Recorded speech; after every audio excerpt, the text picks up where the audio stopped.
In episode 11, I broke down why the sourcing and handover model is where business value diminishes. So you know the drill.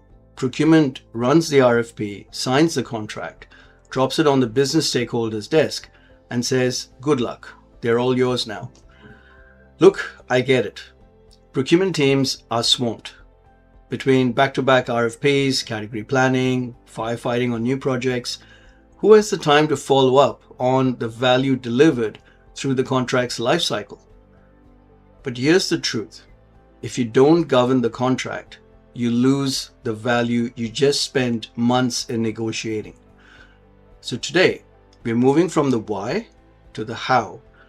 I'm going to give you a simple, no-nonsense framework to implement supplier governance without drowning your team and your organization in administrative red tape.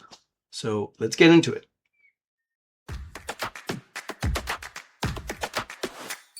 Welcome to the Procurement Signal, the place for curious supply chain professionals ready to develop. Every week, we dive straight into how modern teams are transforming supplier relationships, elevating vendor management, tackling risk, and driving real sustainability impact. If you are ready to move out of a back-office function and into a strategic powerhouse, you are in the right place. This is your signal. Amplify what you can be. First up, let's talk about who should be driving lifecycle governance. So it shouldn't be your core sourcing or category teams. Now, these teams are wired for the next big deal or for developing long-term strategy. So if they are heavily involved in contract lifecycle, it's usually because there's no one else to do it. If your organization has a dedicated vendor management team or a contract lifecycle management team, that's great. You're ahead of the game. But watch out, those teams can accidentally enhance bureaucracy and red tape. So they may introduce processes that are quite inefficient. We don't want a system that requires a 10-page form to be filled out just to flag a delivery issue. Regardless of your setup, supplier management needs to be two things. It needs to be highly effective and incredibly simple. And here's how to build that bridge.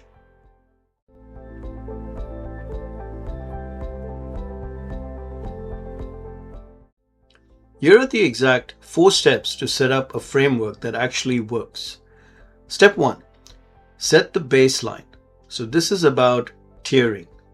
When a new supplier is onboarded, don't just let the process run. Use that moment to tier them. I'm not going to deep dive into a segmentation model here because that really deserves its own episode. But to keep it simple, look at 2 things, criticality and risk. So if the supplier goes down or the service gets disrupted, does your business stop? In terms of risk, what concerns do you have about this specific relationship? If a supplier is highly critical and highly risky, they get your full attention, full stop. Note down their maximum spend, the exact scope, and the top 3 things that could go wrong. That is your baseline. Step 2, identify the relationship owners. So while procurement owns the commercial guardrails, the business stakeholders live in the relationship every single day. They are the operational drivers. Procurement's job is to sit in the passenger seat with the map. When an issue pops up, you provide the tools and support to fix it, but you don't jump in the driver's seat to solve the problem. Usually when there is a crisis, procurement is all too happy to jump in and lean in. However, it takes years of knowledge transfer and training to make sure that the business is capable to deal with those crises, and procurement is providing the right support at the right time.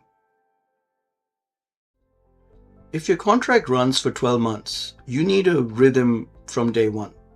Let's say you have a tier 1 strategic supplier. You need a monthly check-in with the relationship owners. And here's how to do it.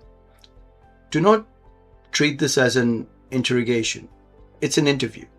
Ask them, how is the vendor's performance? Are there any red flags? Are we actually getting value for what we paid? Once the internal vibe is done, look outward. Set up formal business reviews with the supplier. Now, this is often called QBRs, quarterly business reviews. We'll do a deep dive on how to run a killer QBR at a later episode. But for now, just get them on the calendar. So we're not doing steps 1 to 3 just to keep ourselves busy. We are building a report card. When a contract comes for renewal, your sourcing team usually goes through negotiations, flying blind without a radar. But with this framework, you hand them a governance pack. This is pure gold for the negotiator. If the report card shows the business underutilized their software licenses, the sourcing team can easily negotiate a cost reduction. If the supplier overpromised and underdelivered, you now have the data to demand service credits or bake in tighter exit clauses during the contract. Sourcing isn't guessing anymore. They have evidence, and that evidence was created through your governance lifecycle.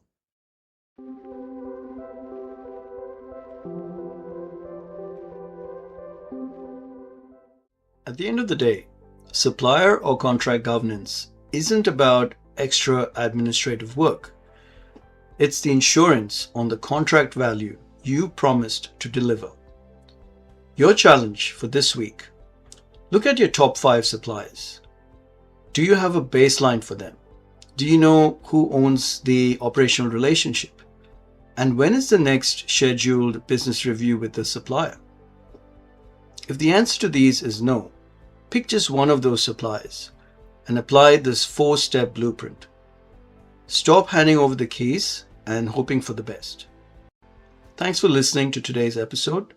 If you found this practical, please subscribe, leave a comment, and share this with a fellow procurement professional who is tired of leaving value on the table. Until next time, keep amplifying your signal, and I'll catch you on the next one. Thanks for tuning in to The Signal. Visit www.procurementsignal.com for more information. Check out our other videos on our YouTube channel.